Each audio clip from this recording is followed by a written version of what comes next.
Bonjour et bienvenue à l'Institut de physique de Nice où j'effectue mon stage de deuxième année de master qui porte sur la structuration de nanoparticules dans des fibres grâce à un laser impulsionnel. Les fibres optiques sont généralement constituées de silice composant du verre. Elles se composent de deux parties, un cœur entouré d'une gaine, tous deux d'indices de réfraction différents. Ainsi, lorsque la lumière se propage dans la fibre, celle-ci sera guidée dans le cœur. Les fibres optiques sont utilisées pour la communication car elles permettent de transporter de l'information sur de très grandes distances et rapidement en perdant peu d'informations dues à leur grande pureté. Il existe également des fibres optiques dont le cœur contient des nanoparticules.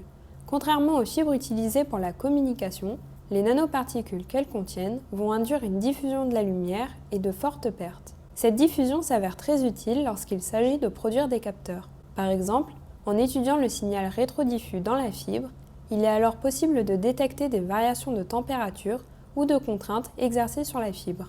Mais comment se forment les nanoparticules dans les fibres? Pour répondre à cette question, je vous propose d'écouter Franck Pigeonneau, chercheur au CEMEF, le Centre de mise en forme de matériaux. Alors, l'introduction d'oxyde de lantane dans une matrice de silice entraîne une séparation de phase qui est à l'origine de la création de ces nanoparticules. À une concentration donnée et en fonction de la température, on peut avoir création ou disparition des nanoparticules. Le procédé de fabrication des fibres met en œuvre ce mécanisme. Les fibres sont réalisées à l'Institut de physique de Nice, mais les nanoparticules possèdent des caractéristiques similaires sur la longueur de la fibre. L'objectif est alors de modifier les caractéristiques des nanoparticules localement à certains endroits de la fibre, et pour ce faire, on peut utiliser une source de chaleur. Cependant, si l'on place la fibre dans un four, celle-ci casse, il faut alors utiliser un processus plus localisé. Pour obtenir cet échauffement localisé, nous utilisons un processus non linéaire appelé l'absorption à deux photons. Ce phénomène peut être illustré par l'expérience suivante que nous avons réalisée au labo. Nous remplissons un récipient avec de la fluorescéine que l'on vient éclairer avec un faisceau laser dont on fait varier la longueur d'onde. Voici ce que nous obtenons à la longueur d'onde de 515 nanomètres et en doublant la longueur d'onde à 1030 nanomètres. Mais comment s'explique cette différence ? Dans le premier cas, les photons à 515 nanomètres possèdent chacun une énergie suffisante pour exciter les atomes du milieu. Une faible puissance du faisceau, de quelques milliwatts, est suffisante et va permettre d'exciter toutes les molécules se trouvant dans le passage du faisceau. Il s'agit d'une réponse linéaire du milieu. Maintenant, regardons ce qu'il se passe lorsque l'on double la longueur d'onde des photons. Si un seul photon arrive sur un atome du milieu, son énergie étant 2 fois plus petite que celle des photons à 515 nanomètres, celui-ci ne suffira pas à exciter l'atome. Il faut alors que 2 photons à 1030 nanomètres arrivent sur le même atome simultanément. On appelle ce processus l'absorption à deux photons. À faible puissance, la probabilité que cela arrive est beaucoup trop faible. En augmentant fortement la puissance, de l'ordre du mégawatt, nous augmentons alors la quantité de photons arrivant dans le milieu.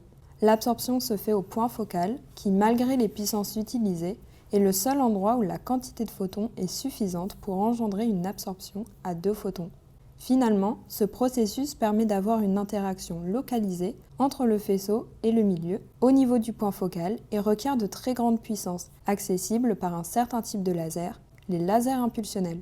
Un laser impulsionnel émet des impulsions courtes, voire très courtes, de l'ordre de la centaine de femtosecondes dans notre cas, de façon répétée.